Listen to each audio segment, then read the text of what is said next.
Economics, policy, and living sustainability. Economic growth and environmental sustainability. There are political and business leaders who do not care if economic growth causes environmental damage, and there are environmental advocates who do not believe you can have economic growth without causing environmental damage. Environmental protection itself contributes to economic growth. Somebody makes and sells the air pollution control technologies we put on water plants and motor vehicles. Somebody builds the sewage and water treatment facilities. Just as someone makes money off of solar cells and windmills, and whoever invents the 1,000-mile high capacity battery that will power electric cars, someday will become very, very rich. And environmental amenities are worth money. Clean air and water, healthy food, and preserved nature all benefit human health and result in far more economic benefit than economic cost. The climate problem is not caused by economic growth, but by the absence of effective public policy designed to reduce greenhouse gas emissions. There is nothing incompatible with capitalism and environmental protection, as long as rules are in place that control the environmental impacts of the products and services we make and use. With those rules in place, a concern for environmental sustainability can and will permeate everyday decision-making in the private, non-profit, and governmental organizations we all benefit from. It is written often about the evolution of the field of management over the past century or so, and that concern for sustainability is the newest trend in the development of more sophisticated organizational management.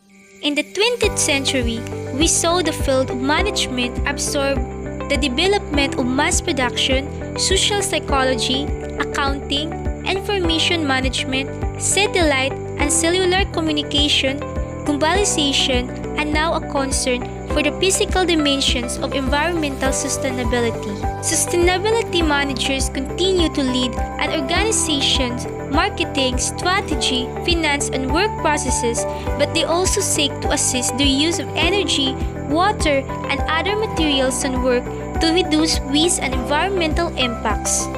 Just as finance staff reinforced by the Security and Exchange Commission rules learn to identify and reduce self-dealing, conflict of interest, and fraud, sustainability staff reinforced by EPA rules look to identify and reduce organizational practices that damage the environment.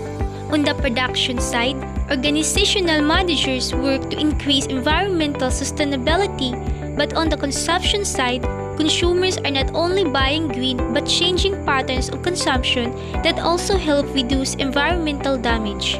Going to a gym, riding a bike, or eating a salad are all activities that add to the GDP, but so does taking your private jet to your sky lodge, driving in your SUV to the sky slopes, and eating a steak. All consumption behaviors are not created equal and do not have the same impact on environmental sustainability. More sustainable lifestyles are emerging, and they can be detected in consumption patterns. For example, young people seem less interested in owning cars than their older siblings and parents did. Ride sharing, bike sharing, and other transit options have become feasible due to the development of the smartphone. But sitting in an Uber or driving your own car are both economic activities that are counted in GDP. These consumption trends are more influenced by changing cultural norms than by public policy, and typically should not be subjects of policy making. Exceptions might include consumptions that has a direct negative impact on others, such as driving while intoxicated or smoking in a public space. The environmental impact of consumption can also be reduced by new technology. For example, streaming music and video has far less environmental impact than videos and discs that used to be manufactured, packaged, and shipped before they were used. It is ironic that some environmentalists, along with some climate deniers, share the belief that we must trade off economic growth and environmental protection. We can and must accomplish both. A reason that we cannot abandon economic development is that most people in the developed world like the way they live and will not give up their way of life. Asking them to do so dooms environmental advocates to political marginalization and failure. Due to the internet, even very poor people in the developing world see the way we live here, want it, and are demanding that their political regimes help them achieve their dreams. The absence of economic development leads to political instability and the potential for violence.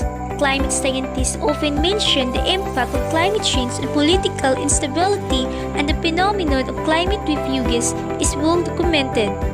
But the path to climate mitigation is not through economic growth, but through slower economic growth that is steered toward environmental sustainability and away from gratuitous environmental destruction. Sloppy management, the hunger for easy money and short-term profits, and ideological rigidity leads some to believe the environment must be sacrificed for economic growth. The belief that capitalism is real and inevitably causes environmental destruction leads others to believe that sustainable economic development is not feasible. My view is that with enlightened design, sustainability management, and cutting-edge technology, we can harness human ingenuity to practical problems of environmentally sustainable economic development. We can build and live in sustainable cities and end the climate and ecological crisis that seems so overwhelming today. What is sustainable development? The earliest definition of sustainable development is development that meets the needs of the present without compromising the ability of future generations to meet their own needs. But sustainable development is about more than just the environment. Sustainable development has three major components: economic growth, environmental stewardship, and social inclusion. It is about meeting the diverse needs of different communities to create a better quality of life and future for all. Examples of sustainable development: wind energy, solar energy, crop rotation, water-efficient features, and green space. Wind energy. People have utilized the power of the wind for millennia, dating back to the first recorded windmill in Persia between 500 and 900 AD. Fast forward to the 21st century, and in many localities, energy generated by wind power has become either competitive with or less expensive than coal-generated electricity. Wind turbines are a great solution for power generation due to their cost and the fact that they require a very small land footprint. Other land uses such as farming, conservation, and recreation can happen simultaneously with wind power generation. As the price of wind power technology continues to drop and energy storage and transmission infrastructure improves, wind energy could significantly supplement or replace entire grid system. Solar energy.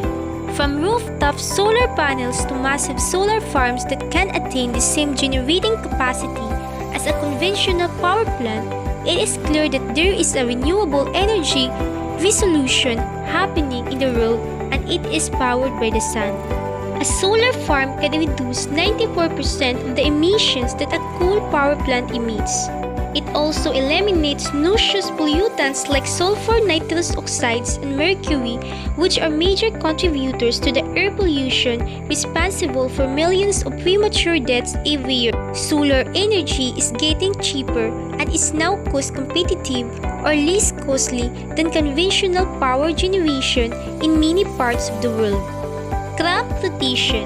Currently, we produce and bulk of our food through industrial agriculture, a system which relies on large farms that monocrop and use enormous amounts of fertilizers and chemical pesticides. Industrial agriculture is immensely damaging to soils, water, air, and the climate. Crop rotation, in contrast, is defined as the successive planting of different crops on the same land to improve soil fertility and help control insects and diseases. This way of farming is not a new practice but rather a more ancient way of farming, chemical-free, while maximizing the long-term growth potential of land. Water-efficient features. Many countries in the world are becoming water-stressed, and we are beginning to understand that water is not as unlimited as we once believed. In most buildings around the world, essential water usage such as showering, washing hands, and sewage conveyance is unavoidable. However, the amount of water used for these essential services can be drastically reduced by more than 50% with the use of water-saving fittings and fixtures. Some examples of water-efficient features include low-flow taps and shower heads, dual-flush toilets, and toilet stops. These features can be retrofitted easily and affordably into existing buildings or specified for new building projects. Green space. Green space such as parks, wetlands, lakes, forests, or other ecosystems are fundamental to sustainably develop urban areas. These areas are essential for cooling cities, while trees produce oxygen and filter out air pollution. Well-designed green space also play a critical role in providing safer routes for those commuting by foot or bicycles and providing safer space for physical activity and recreation. Policies for sustainable development. Following are the policies for sustainable development: reducing poverty, removal of subsidies, market-based approaches, economic incentives, public awareness, participation of global environmental efforts, and trade policy. Reducing poverty. The foremost policy is to reduce poverty. The projects with greater employment opportunities for poor should be started. Removal of subsidies. To reduce environmental damages, the subsidies given for use of resources as electricity, fertilizers, pesticides, and diesel, etc. should be removed. These subsidies lead to their wasteful use. This also generates environmental problems. Market-based approaches. This is urgent need for adopting market-based approaches for the protection of environment. They aim at pointing to the consumer and industries about the cost of using natural resources on environment. The market-based instrument approach is the best policy. These instruments are in the form of environmental taxes, which include pollution charges and user charges. Economic incentives. Economic incentives regarding price, quantity, and technology can also help to greater extent. Incentives are usually given in the form of variable fees to resource users for the quantity of pollutants in air, water, and land use. They are given rebates if less waste or pollution is generated than the standards laid down by the government. Public awareness. Public awareness and participation are quite effective to improve environmental conditions. Formal and informal education programs relating to environment management should be conducted. Public participation can render useful assistance in afforestation, conservation of wildlife, management of parks, etc.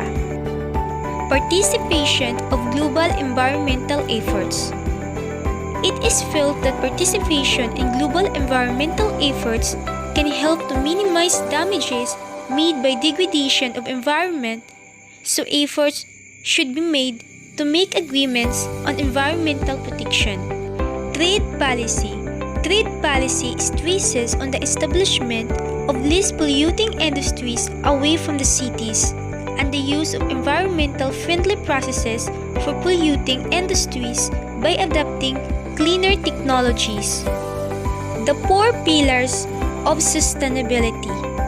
Introducing the 4 pillars of sustainability: human, social, economic, and environmental. Human sustainability. Human sustainability aims to maintain and improve the human capital in society. Investments in the health and education systems, access to services, nutrition, knowledge, and skills are all programs under the umbrella of human sustainability. Natural resources and spaces available are limited, and there is a need to balance continual growth with improvements to health and achieving economic well-being for everyone. Social sustainability. Social sustainability aims to preserve social capital by investing and creating services that constitute the framework of our society. The concept accommodates a larger view of the world in relation to communities, cultures, and globalization. It means to preserve future generation and to acknowledge that what we do and have an impact on others and on the world. Social sustainability focuses on maintaining and improving social quality with concepts such as cohesion, reciprocity, and honesty, and the importance of relationships amongst people.